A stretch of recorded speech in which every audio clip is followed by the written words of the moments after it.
Goodbye, bitch. Say goodnight, motherfucker.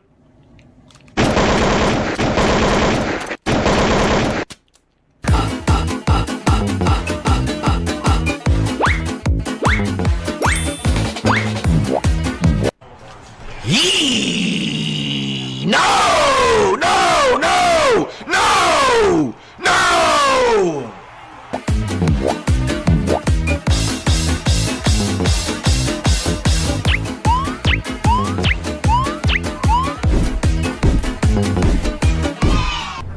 It's the biggest piece of dog shit.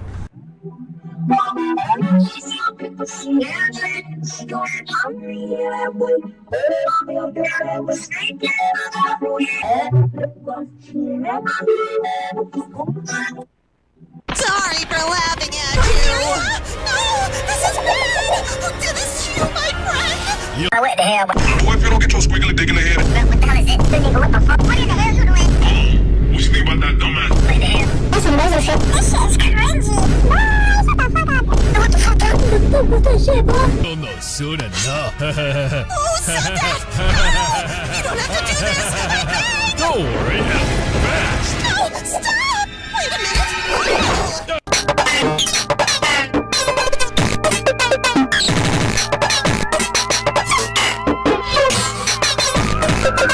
Hey, curses! No one can escape! No one! Where are we going now? Ouchie. Be careful, Oren. Quiet, Pinky!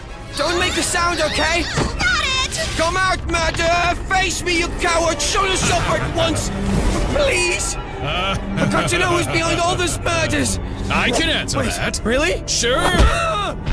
Every day I'm shuffling.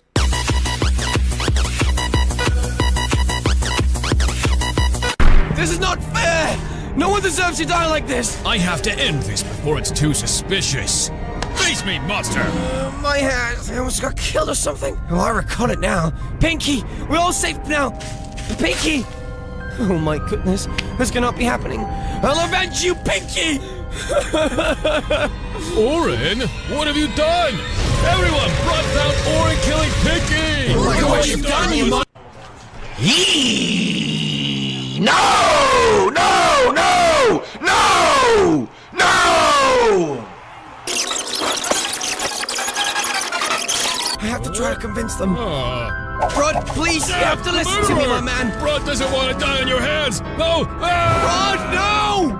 Everything is lost now, and I don't even know who's doing it.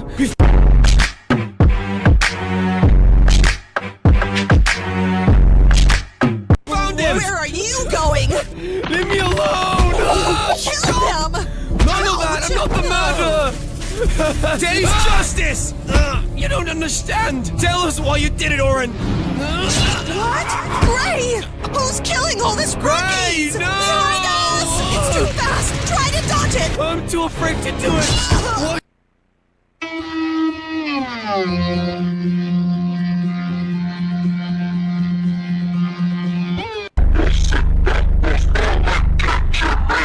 Damn, what is that, bro?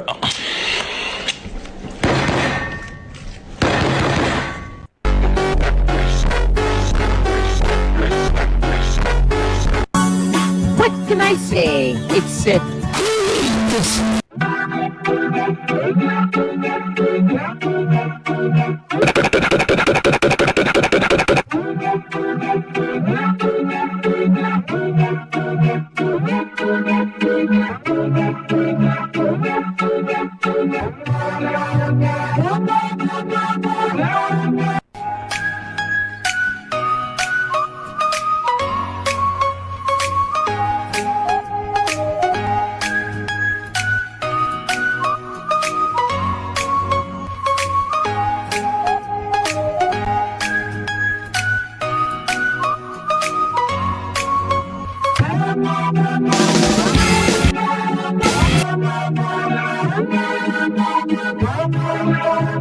It's the biggest piece of dog shit. It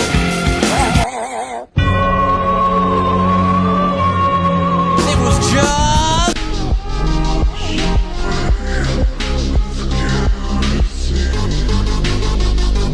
That had nothing related though physics. Thus guy just steals videos without even giving credit to the original creator, puts an Albert Einstein photo under it, puts physics at the very top. If anything, it also puts don't check the sound.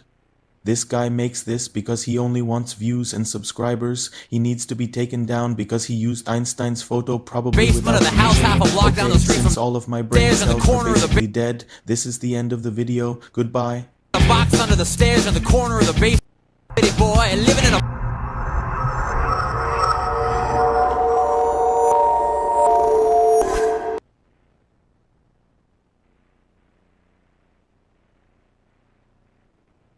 Super Mario Brothers, the legend, the game, the juggernaut that cemented Nintendo as a force to be reckoned with. And with great success, of course, comes a metric ton of ports. And you know what that means, right? Yep, time to play them all and see which is the worst and which is the best. Let's go!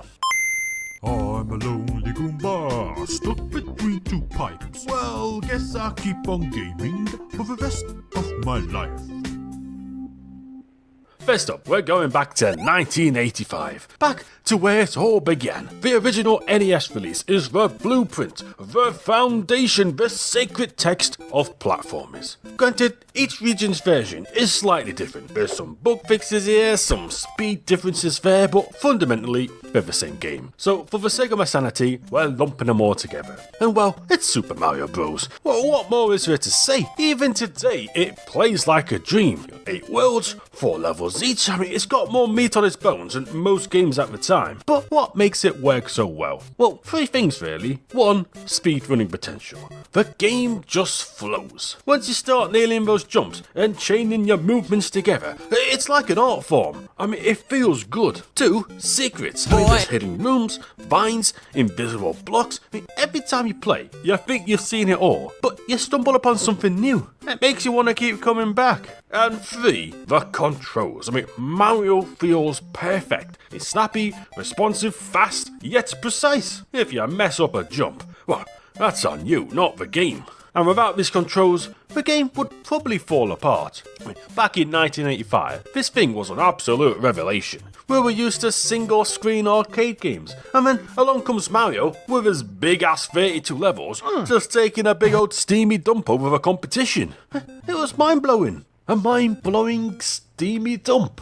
You know, in hindsight, I probably should have used a better analogy, but oh well. And for the most part, the game is fair. Not too hard, not too easy. It's just a good, balanced challenge. That is, until you hit World 8. I mean, if you're not familiar with the game, this world is gonna kick your ass. It's a right beginner's trap. And the main culprit, the Hammer Bros. I mean, those guys, you try to jump over them? Nope. You try to run under them? Nope. You try to kick a shell at them, and all the time, the collision doesn't even work. I mean, what the heck? You're busting my balls over here. So, you're probably just gonna tank the hit and pray. And just when you think you're safe, the game throws in like 4 of the buggers in a row. I mean, 8-3, man. It's not beginner friendly. But knowing the locations of the hidden items here is a lifesaver. Get a fire flower, and it's a piece of piss. For actual worst levels, though, well, it's those castle maze levels. You know, the ones that just loop forever until you take the right path. They're pure trial and error, and sometimes it feels like it just messes with you for fun. I swear I already went that way like 3 times, and it didn't bleeding work. The damn game's gaslighting me over here. And the final level takes this nonsense up a notch.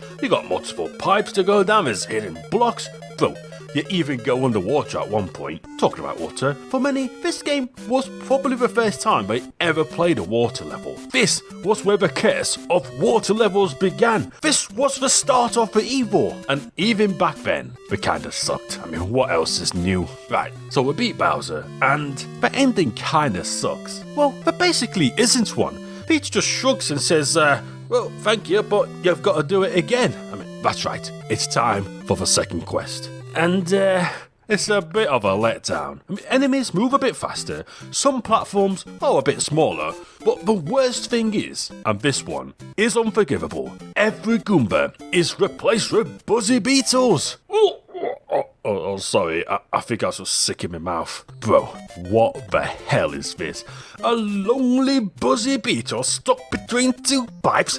Don't be ridiculous. That's like That's a hate crime. That's Goomba erasure, and I won't stand for it. But don't worry, we could just skip most of it and beat the game in like less than 10 minutes. Because here's the thing about Super Mario Bros, right? There's basically two completely different experiences within the same game. Living in a box under the stairs in the corner of the basement of the house half a block down the street from Jerry's. Popular approach where you just go to the secret warp rooms and skip out the entire bleeding. Boy, living in a box. I think most people just instinctively do that at this point. You go to level 2, walk across the top, warp to world 4, find this hidden block, and warp all the way to the final world.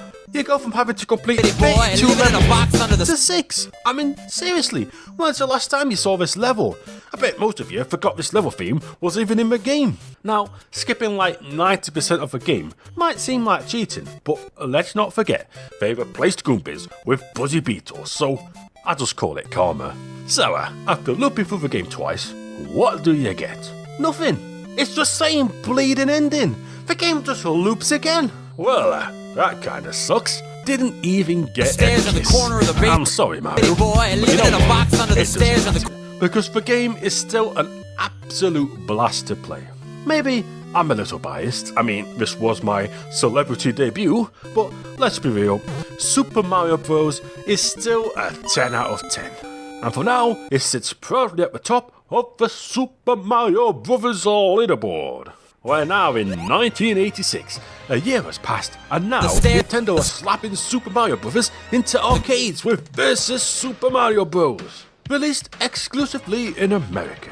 Now, some of you might be thinking, this is just a direct port of an NES game. And to that I say, wrong. Corner of the stairs under the sure, it looks the same, but it's packed with changes. First off, we've got 6 brand new levels. See, in the original game, some levels were just harder versions of earlier ones, and if you weren't paying attention, you might have not even have noticed. But it's true, Nintendo full on just copy and pasted corner of the basement of the house. And it's a bit naughty of them. So, they axed those and replaced them with 6 half a new box levels. under the stairs in the corner. Pretty good. These new levels did eventually make their way into the Japanese version of Super Mario Bros. 2, but we don't talk about that game. On top of that, they also reworked the existing levels to be way harder because, you know, arcade games exist to eat up your quarters. There's less power-ups, more enemies, and shorter time limits. They even switched up the correct paths on the bleeding castle mazes. It completely screws up your muscle memory. The whole game has this weird Mandela effect energy. It's familiar, but off. Honestly, this is what the second quest should have been on the NES game, building upon the base levels to offer something new. Oh, and those warp zones? Well, we're completely nerfed. You can't just jump straight to World 8 anymore. The best you can do is World 6. Nintendo knew what they were doing, you cheeky buggers. And get this, the game actually has a proper ending now. None of that, just kidding, do it again nonsense. It feels like we actually achieved something now. And there's even a leaderboard. Suddenly, high scores actually matter again. You know, if you actually care about that kind of thing. It makes skipping levels feel like a bad idea because, let's be real, your score's gonna be garbage if you speedrun straight to the end. I like it. It adds more replay value to the game, and there's something else to focus on. I mean, weirdly enough, I think I might like this version more than the NES one. I mean, maybe it's just the novelty factor of never playing it before. But the new levels, the new difficulty, and the scoring system gives it a fresh edge, you know. And since you're technically paying to play, the house half a block down the street from Jerry's bait shop. The basement of the house half a block down the street from Jerry's bait shop. Forking out more cash. Not that anyone's playing this in a real arcade anymore, but still, it's the principle.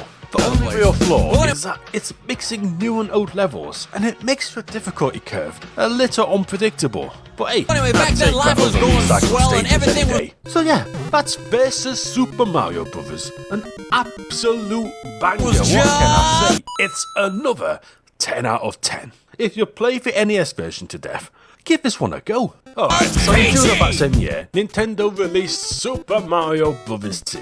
And I'm just saying it right now, it's got a 2 in the title. It's a different game. I ain't touching it with a 10-foot pole, okay? So let's just nip that in the bud, shall we? It's got a 2 in the title. Good morning. Doesn't count. Simple as. But before we look at the next version, a quick word from our sponsor. It's Custom GBA Video. Remember those old Game Boy Advance videos they did back in the day? You could watch your favourite shows on your Game Boy in all its compressed glory.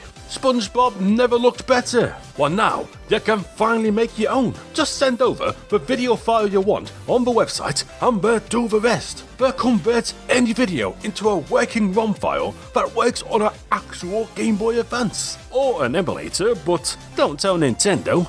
They'll even make their own customized menu page, chapter select screen, and control page for every video just for you. You can even adjust settings on the fly, such as the brightness, scene skipping, and you even get a unique pause icon. It's the full shabam. You can convert literally any video you want. I mean, heck, I'm gonna use it on myself right now. So use my promo code Goomba and get 20% off your first purchase and help the channel out too. Movies, shows, videos, anything can be turned into a Game Boy Advance video.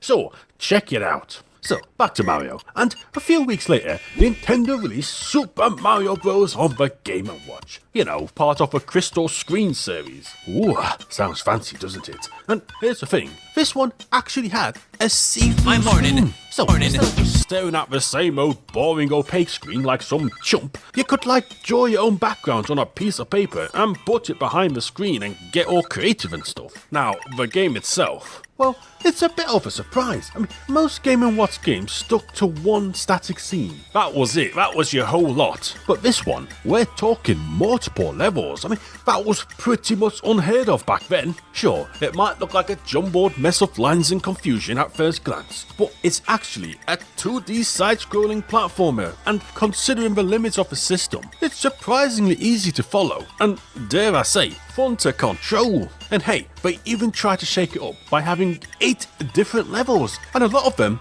feel pretty distinct. You got the auto-scroller, you got your single-screen platforming challenges, you got your classic underwater levels where you can move freely in 4 directions, and this level has us going down various pipes, and there's even a Bowser's Castle with those spinning fire bars. Granted, you got to use your imagination a bit, but it's impressive how much they did with essentially just lines. Oh, and there's a nice touch. You can even jump below the platforms to get items like mushrooms and stars. I mean, it's just like the actual game. So, once you beat the game, it loops back round, and now things are faster, and there's bullet bills. It makes things a bit more challenging, but unfortunately, this is where the game falls apart. There's just too much going on. The levels are scrolling, you're moving, the bullet bills are moving across the screen at a different speed to the scrolling, and it's just a confusing mess. And then on the third loop, Lakitu shows up.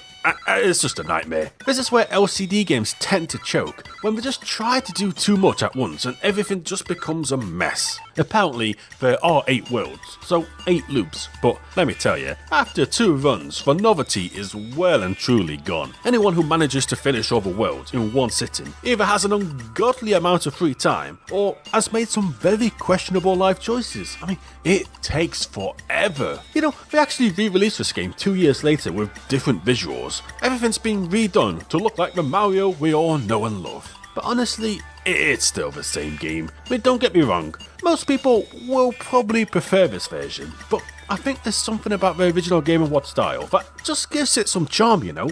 I mean, look at this little guy, he is adorable. So honestly, I prefer the original version, but regardless, I can only give this a 5 out of 10. It's not even in the same league as, say, the Mario Bros. Game & Watch. Now that is a classic. Next version then, and it's All Night Nippon Super Mario Bros. I mean, if you've got a nip on all night, might want to turn the heating on, you know? But hold up a minute, what the heck even is this? Who are these people? Well, it turns out this was a promotional game for a Japanese radio show called All Night Nippon, which, believe it or not, is still airing today. I guess these guys are the hosts. I mean, maybe you know some of them, but I don't. And the game itself, and no, what have they done to the Goombas? I thought the Buzzy Beetles were bad, but this? A lonely human head with sunglasses stuck between 2 pipes? Now that's just silly. Besides, sunglasses at night, I mean, that's just peak douchebag.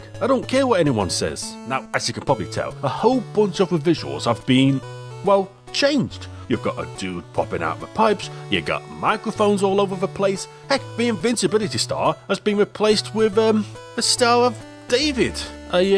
I don't even know what to say to that. Well, here's the thing. Most of the enemies are the same as the original. It's a bit disappointing. I mean, they didn't even change Bowser. Honestly, it feels like they put all the effort into replacing the Toads with various radio hosts, which I'm sure this would have been way cooler if I actually knew who any of these people were. But anyway, what else is different? Well, All Night Nippon borrows heavily from the Super Mario Bros. 2 in Japan, also known as the Lost Levels. You know, the one I'm not going to play. The clouds now have eyes, the bushes have eyes, heck, even the mushrooms have eyes. I mean, does anything else have eyes I should know about? They also replaced the iconic floor pattern with dirt. I mean, I know it's just ground, but it's a bit of a downgrade. You can also play as Luigi in this version, and whilst he can jump higher than Mario, he skids around like someone stapled banana peels to his shoe or something. I hate playing as this guy. I mean, just stand still.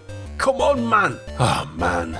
But hey, despite all the bizarre visual changes, the game's actually pretty similar to Versus Super Mario Bros. It's got a mix of levels from the original and the sequel, whilst tweaking the original levels too. This again causes a slightly inconsistent difficulty curve, but what really makes this version way more difficult is one change to the hammer throw. See, in this version, they aren't just minding their own business, hanging out on some platforms. Now, they're actively hunting you down. This makes level 8-3 even more of a nightmare. You can't stand still and wait for your chance to strike. You can't even hide behind this pipe.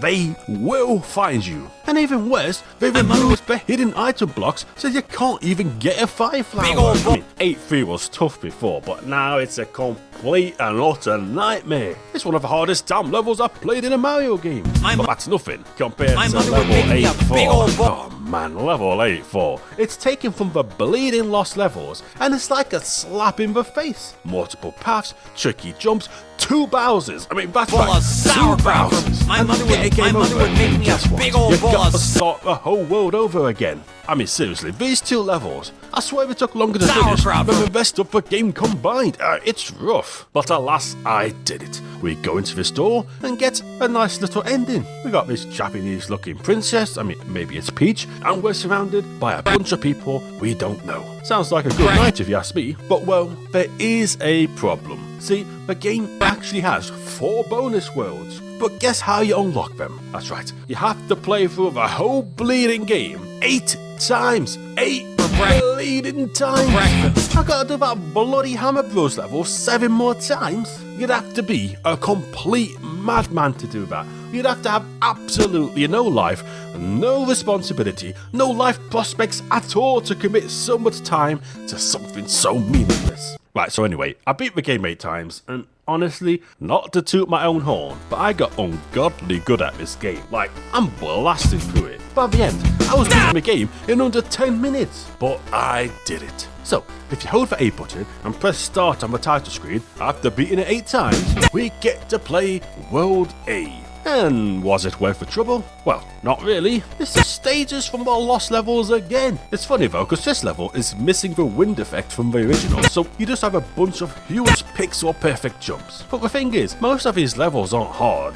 They're just weird. The layouts are all funky with the occasional difficulty spike. It's just weird that All Night Nippon Super Mario Bros. Even has these bonus worlds. Like, only 3,000 copies of this game ever existed. How many people even got to play these levels? Who even knew they existed? I feel like I'm one of the few people in the entire bleeding world who bothered to do this. So that's it. All Night Nippon Super Mario Bros. I mean, like Super Mario Bros. Versus, it's good. It's a nice mixture of the 2 games. Only this one has 4 more worlds. I just wish they were easier to unlock. As it is, I really did enjoy this game, even if they did replace Goombas. But I feel like the difficulty curve is just all over the place. You'll be playing pretty standard Mario levels, and then World 8 comes along, and it's not just a difficulty curve, it's a flat out wall. I don't think much thought went into the level selection really, it's all over the place. But still, it's another high scorer with a 9 out of 10. Alright, next up, we've got Super Mario Bros. Special, which hit the shelves in 1986 for the Sharp X1 and the PC 8800 series of computers. And just like Donkey Kong 3, the great counterattack from my last video, this one's a bit of a weird, alternative universe version of Mario. I mean, is it a sequel? Is it a different interpretation? I don't know. But let's be real, when else am I going to talk about this game? I mean, look at this. We've got to talk about the absolute train wreck of technical performance this game brings to the table. The game runs like pure ass, and there's no scrolling here. No, when you get to the edge of the screen, the whole thing freezes, and then it slowly moves across. It's like bleeding Legends of Zelda. Like, okay, that works fine in Zelda, but in Mario, it's awful. You can't see what's coming next. Sometimes the screen scrolls and bang, enemy in your face. Or a platform you can't even jump to. Right, it's a blind leap of faith every single time. And this frame rate, man, it's pure trash. If you're one of those people who loves a smooth 60 frames per second experience, I think this game might send you into a cardiac arrest. This game chugs. Whenever there's anything on the screen, it slows down to a crawl. Sometimes borderline unplayable, especially when there's a fireball on the screen. I mean, what we're talking here, like 3 frames per second. That's got to be but weirdly, you get used to it. You start to click with the game, and somehow, someway, you start to have fun, only to be slapped in the face with a glitch. Like, serious glitches. I mean, I thought my copy was busted at one point, but no, it's just how the game is. You get stuck in blocks. I mean, sometimes enemies just disappear, like Nikito over here just dipped for the entire level. I mean, I like that glitch. And sometimes platforms won't load in, rendering the level impossible. Although I've heard this might even be intentional. And then you just have shit like this spring that barely works. This is the first and last time a spring ever shows up in the game. It is like they knew it sucked. It doesn't work properly. And speaking of not working, we forgot to make these pipes work. See, there's a bonus room up here, and there's no way out. The pipes, they do nothing. You're just trapped between the 2 pipes till the timer runs out and you die. So now Mario knows how it feels. But the thing is, the level design is surprisingly good. Like, really good. I mean, I'm talking on par, or maybe even better than the original game at times. And as you progress, the game starts mixing things up too. Enemies from the original Mario Bros. Arcade game start showing up. You got flies, crabs, heck, even the Donkey Kong barrels. And then you've got... Wait. Is that what I think it is? Icicles! They actually added icicles into the game! Instant 10 out of 10. I'm not even kidding. And just when things gonna get any more exciting, they introduce new power-ups. You get the hammer from Donkey Kong and the wing that lets you fly. Well, technically swim through the sky, but whatever, it's the same thing. There's a couple more too, but here's the thing, they're rare as hell. These things are hidden in invisible blocks, so you're probably never even gonna see them. And when you do, they're completely pointless. The level design doesn't use these in any interesting ways, so it's just wasted potential. But yeah, it's around World 4 when things start to pick up and levels get more creative. It combines various level themes together to make something new, and it's oddly refreshing. 1 minute you're underwater, then you're on a bridge, then you're on some mushrooms, only for the level to return back to the standard overworld. It's like a Super Mario remix or something, and it's fascinating. But, well, just don't get a game over, because it's all the way back at the start of a game. No continues, nothing. I didn't even find a single level skip. How am I going to beat this game? Well, turns out the old infinite life trick still works. But if anything, it's even easier in this version. You could do it against literally any war. Just look how many lives I've got. 3. That's not my battleship. I love slipping in pixel perfect jumps, by the way. I mean, seriously, you'll be making jumps you didn't even think were possible. And those Bowser levels become bleeding labyrinths. This one has you actually jumping out the level to access this pipe to progress. It's pretty creative, actually. I'm not a fan of these firebars and almost impossible to dodge spots though. The timing on these things is so tight that you'll probably just have more luck hoping the collision craps out and it gives you a freebie. Having said that, Bowser is a pushover in this version. He barely does anything for most of it. It's only the final boss that gives any resemblance of a challenge. So anyway, I beat the game, we get a pretty nice ending, and we even get credits, which is kind of surreal to see actually. Super Mario Bros. Has never had credits at the end, it just goes back to the title. But heck, not only does this have credits, it also has a whole ass cast list. We got such classics as Hummer Bros and Killer, classic Mario characters. The game then teases us about those secret items I mentioned. That's how rare these things are. The game bleeding taunts you about it. And that's the game. Look, I've no doubt getting something like this working on a Sharp X1 was a technical marvel. And the level design is surprisingly good, but none of that matters when it plays like complete and utter ass. It's so slow, and the lack of scrolling results in so many deaths. Besides the last world, the game isn't particularly difficult, but you'll still die a ton due to the jank. Like, the simple task of jumping on a Goomba becomes a matter of life and death. Actually play this game.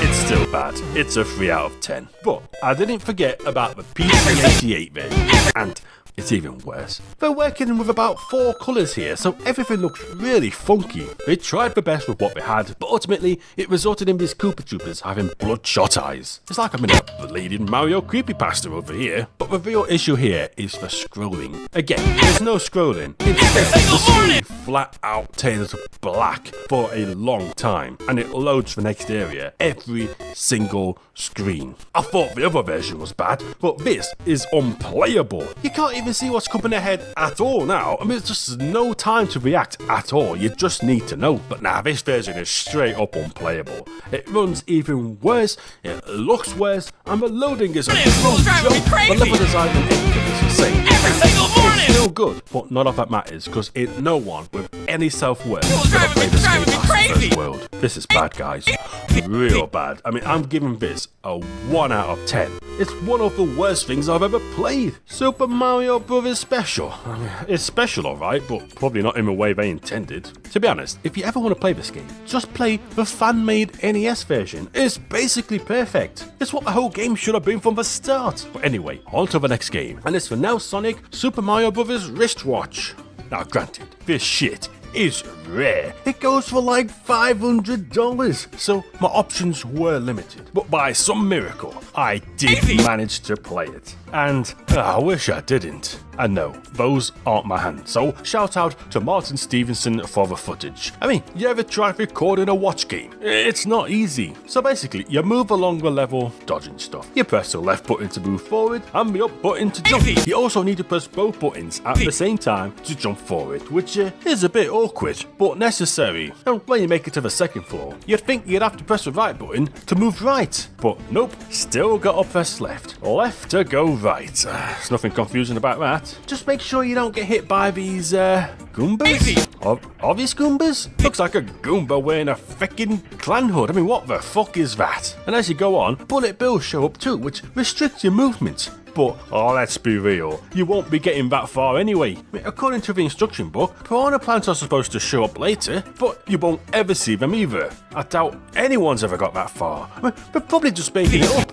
Who's gonna prove them wrong? Anyway, what you're supposed to do is wait for this star to appear. You grab it, which makes a platform appear at the top, and then you go up and jump over Bowser, who, by the way, can still kill you even though you've got the star. Yeah, this isn't your usual invincibility star. It's just a platform star. Not nearly as exciting, is it? Honestly, half the time, it's impossible to tell what's going on up here. You get to the top, and either Bowser hits you, or you miss the jump and die. Good luck figuring out what you did wrong. The only decent thing about this game really is that it highlights how much better Nintendo's Game & Watch titles were. This is almost unplayable. It's confusing, it's frustrating, and even once you do figure it out, it's just boring. The whole thing just boils down to timing the platform at the top, and that's it. Nothing else is really a threat. You get to the top in like 5 seconds, try to figure out the timing, and that's it. That's the whole game.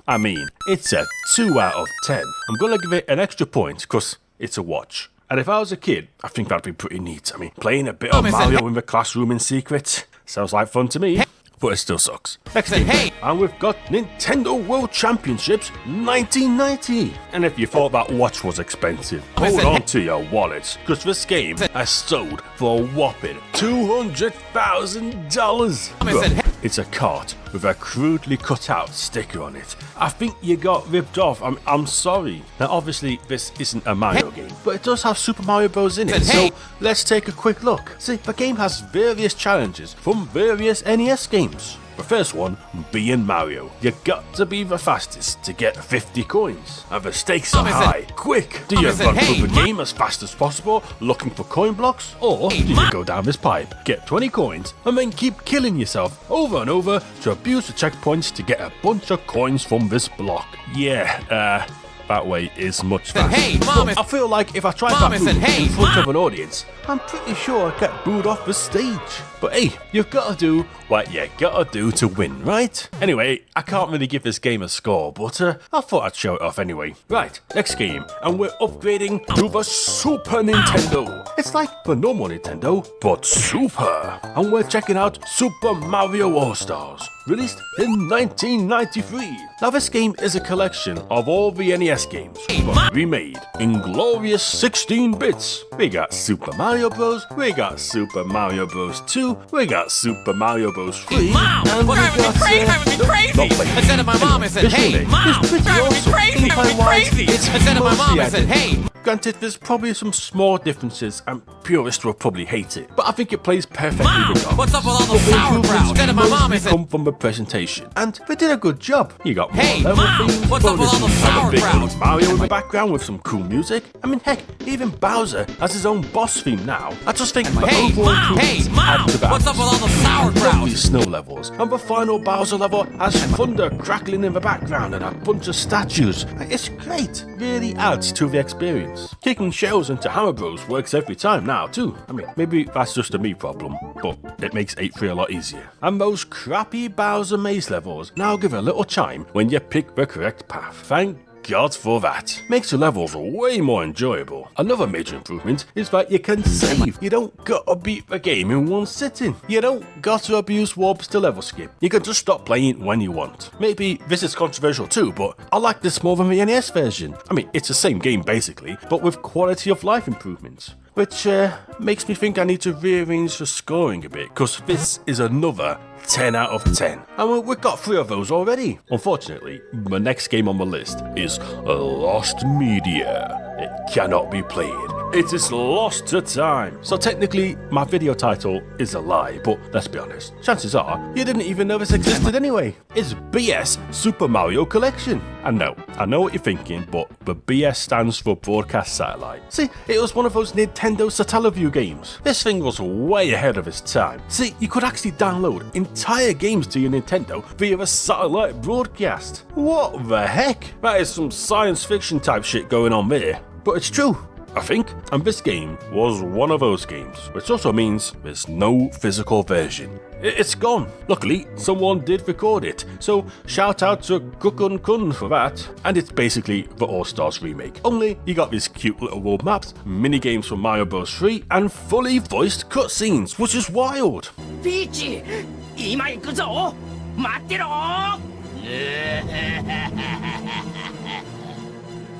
マリオさん、最後の決戦よ。頑張って。 Granted, the game only included 5 worlds, but even so, had this version been the 4th game, it would have easily been the best so far. But alas, it was never meant to be. 2 years later, Nintendo released Super Mario Bros. Deluxe on the Game Boy Color. Ooh, fancy title screen. And let me tell you, they went all out here. This isn't just a simple port, it's a flat-out, full-on remake unlike anything we've seen so far. First up, you got the classic NES game. I mean, it's mostly the same, but there's some small differences.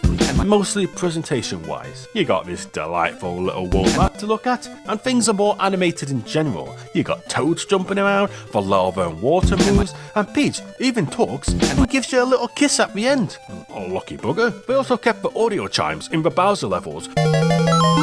Huzzah! And the game also includes the second quest. But the main thing you're going to be playing is the challenge mode. This mode is absolutely amazing. Each level now has 3 objectives to do: find the 8 red coins, beat the score target, and find the hidden Yoshi egg. Seeing Yoshi in the first Super Mario Bros. Is kinda surreal actually, and these challenges aren't easy. I mean, the score targets are no pushovers. You basically need to do a perfect run.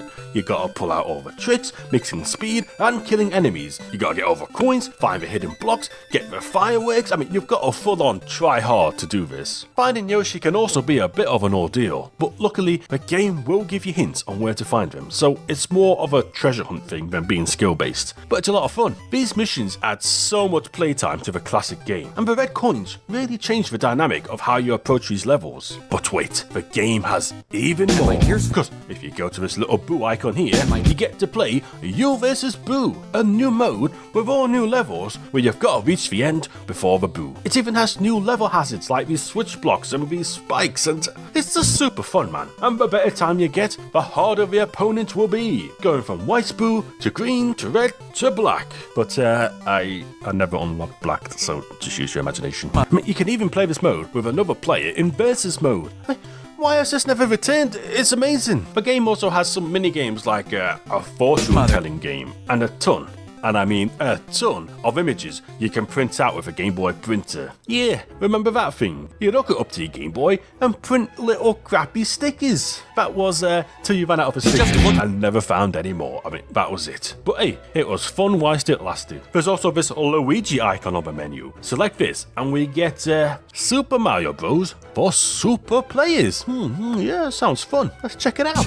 Oh, it's Lost Levels, isn't it? You know what? Fine. I played the feckin' Lost Levels, okay? Is that what you want? Feckin' slipping it in there, hoping I wouldn't notice. You've been slapping the Lost Levels in my face this entire bleeding video. Well, you got me. I'm playing it, okay? So yes, this game also includes the Lost Levels in it, which is pretty incredible, but I'll talk about that more in a bit. So you might be thinking, this game is absolutely amazing, right? And yes, it is. But also, no, because there's one problem. Just one. It's a just looked at me like a absolutely massive problem. The screen crunch. No field of view. It's too small. You can't see shit. Seriously, it's bad. Every time you die, it's because of this. Unless you know these levels like the back of your hand, you're gonna mess up. So many leaps of faith, so many off-screen enemies causing issues. Bowser levels are completely ruined, and the bridge levels are ruined. Heck, even Lakitu levels become a mess, as it's way lower than intended in order to fit on the screen. Now, you can move the screen up and down to help, but it just stops you speeding through the levels, and that's when Mario's at his best. You wanna go fast. Granted, it's not as bad as, say, Mario Special, but it slows the game down as you sort of got to edge forward. I mean, sometimes you can't even see what's below you at all. It's just frustrating, and when you're hunting for red coins, it's even worse, as you'll often run past them without even realising it's off screen. It's a shame, because otherwise this is, by far, not even close, the best version of the game so far. No question about it. But that screen, man, is so looked at me like a cow. I wish I could give this a 10, but I can only give it an 8. Maybe one day someone will remake it, but till now, nah. So right, anyway, it's time to check out the Bladed Lost Levels, also known as Super Mario Bros. 2 in Japan, also known as Super Mario Bros. For super players. Now look, this game is infamous for being incredibly difficult. So difficult, in fact, that Nintendo thought it was too difficult for our feeble minds to comprehend and only released it in Japan. Ah yes, the soft bigotry of low expectations. But is the game too difficult? Well, honestly, no. It's really not that hard. Now yes, as a kid, this was probably far too difficult. But for a seasoned platformer fan, it's honestly not